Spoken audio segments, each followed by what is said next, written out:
Sa araw-araw ng ating pamumuhay, iba't ibang tao ang nakakasalamuha natin. At sa ating mga nakakasama, dapat mag-ingat din. Baka ang makasama natin na yung tinatawag na BI o bad influence. Kaya imbis na maimpluwensyahan tayo ng masama, dapat tayo ang maka-impluwensya ng mabuti sa iba. Paano ba kaya ito maa-achieve? Magtaglay tayo ng positive attitude. Hindi may iwasan na may encounter tayo ng mga tao o bagay na magti-trigger ng negative feelings natin.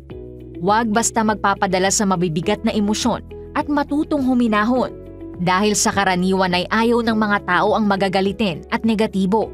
Ika nga nila, good vibes lang. Let us lead by example.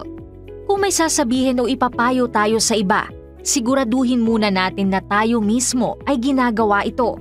Kapag nakita ng ating kapwa na doable at mabuti naman pala kung gagawin niya ang iyong sinabi, makakapagpalakas ito ng loob nila na gawin ang iyong payo. Maging knowledgeable at reliable tayo. Bago ibuka ang ating bibig, siguraduhin ang ating sasabihin ay tama at totoo para tayo ay mapagkatiwalaan ng kapwa. Dahil kung hindi, makakapagkalat pa tayo ng maling impormasyon na magre-resulta sa pagkawala ng ating kredibilidad. Maging compassionate tayo. Lahat ng taong nakikita natin ay may kani-kaniyang pinagdadaanan sa buhay. O minsan ay mabigat pa nga. Kaya magpakita tayo ng pagmamalasakit sa iba.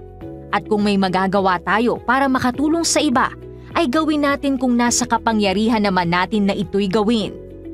And speaking of good, paano pa nga ba ang pinaka-effective na paraan kundi ang tayo ay gumawa ng mabuti na mula sa puso sa ating kapwa?